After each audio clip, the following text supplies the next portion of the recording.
The Google Pixel 6a versus the Samsung Galaxy A53 5G, a matchup I've been waiting for quite some time now. Yeah, the battle of the mid-tier devices, at least on the Android side. And I wish it were a bit of a closer competition, at least in my mind, between the two. But Samsung made this device a little bit more competitive, at least, by lowering the price. $349 now unlocked for the A53 5G, which, of course, the Pixel 6a just came out. They're holding at $449. And that $100 is $100. It certainly makes a difference. There are reasons why you'd buy both. For my money, and this is subjective stuff, I am somebody who wants the power and performance to be the experience.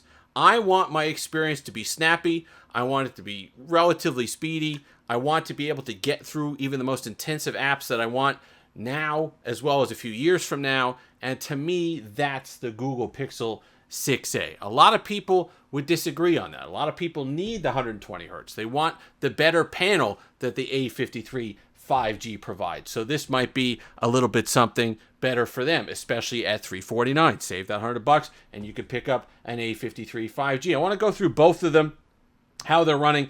The 6a has been phenomenal. I've really had no issues with it, even with the little Android 12 hiccups here and there, but I know 13 is on the way, and 13 on my Pixel 6 was darn near flawless. It's really good. There's no hiccups in it. There's no hitches in it. You're loading up apps. They're fast. Scrolling is fast.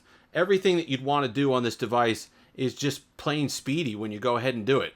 The more intensive apps, games, video, whatever it happens to be, the Tensor is able to handle it, and then you go ahead and add that camera on top of it, and you certainly have a complete package. You are going to have to settle for some things. Corners had to be cut in order to get a flagship tier level performer at $449. That's where the A53 5G comes in for a lot of people. This is not a device that cut corners in those areas. Instead, they cut corners on the performance of the device.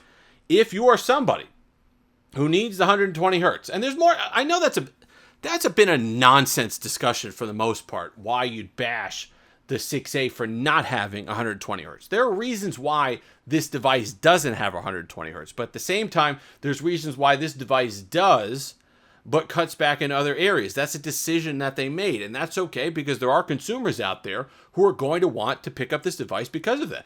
And this panel is fantastic. It's 1080p like the 6a, but it's a Samsung panel. They've done it again.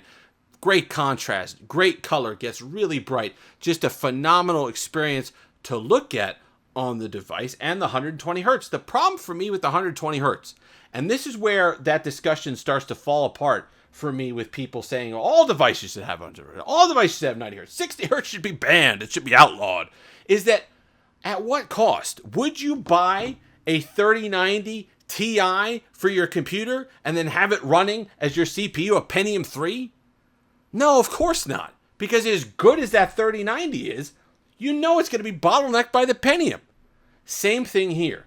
This is a fantastic display. And when it runs well, and I'll give them credit. When this device first came out, it was garbage. Each update, and this is running the most recent update, came out yesterday. It's a July patch, but it came out in August. It's getting better and better with each successive update. The lag, you notice it less and less. There used to be hitches with every single app. Now, there'll be periods of time where you almost forget the device lags. Once you load up stuff in RAM, you'll be like, oh, you'll be using it for 5-10 minutes. Like, oh, this is pretty snappy. This is nice, super smooth. Love the display, love the performance, and you kind of go through it.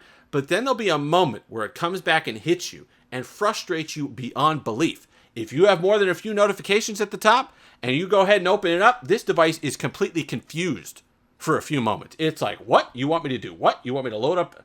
It's a mess. Last night, I went to go put a picture in a group message.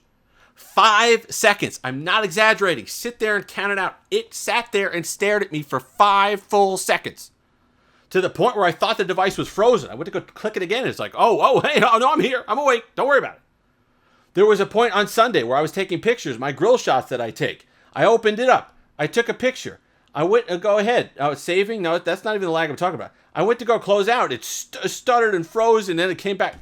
It was a mess. It's just glitches and stuff that you don't get on the 6a. But if you're somebody who could live with that kind of performance, literally mid-tier or budget tier performance because of the Exynos 1280, this might be a good device for you. If you like One UI that much, which is there's a lot to like with One UI.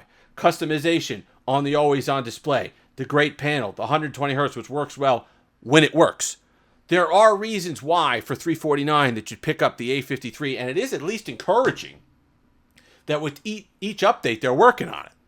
You know, you wish it came out it was working well, but at least it's getting better and better and better. And maybe by 2025 the thing will finally be where it needs to be. The build I prefer on the 6A. I like the metal frame. I like the buttons. They're solid. It feels a little bit cheaper on the A53 5G, but that's not a reason why you'd buy or not buy one. This is still a perfectly good build. Cameras, a lot of that comes to preference. I'm going to give the nod to the Pixel 6 only because the computational stuff comes in a little bit sharper. It does a little bit better job with processing speeds and all the rest of it, whereas these photos are good. The A53 5G photos are just fine.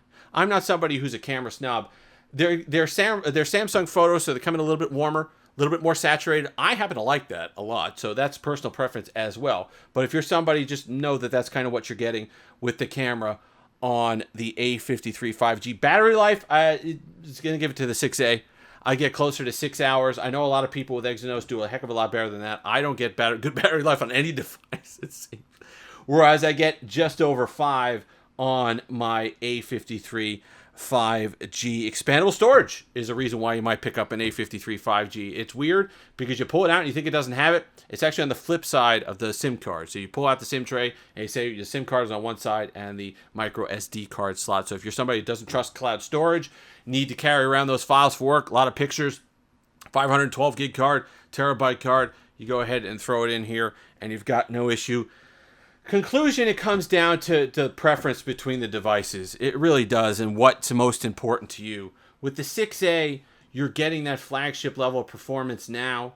You're getting a device that a few years from now is going to be dialed in with the new features that come to Android 13, 14, 15. Stuff that Google adds to the camera that the computational photography really aids. You're going to benefit from the Tensor as they get better and better with it, and they kind of have those optimizations for the speed that you have with Android 13. If you use Android 13, it's phenomenal. It blazes around on Tensor. So that's something to look forward to for this. You cut some corners, yeah, but I have no doubt in my mind that this device is one that you could just buy and forget it for years. It's going to run well. Whereas, you save some money here.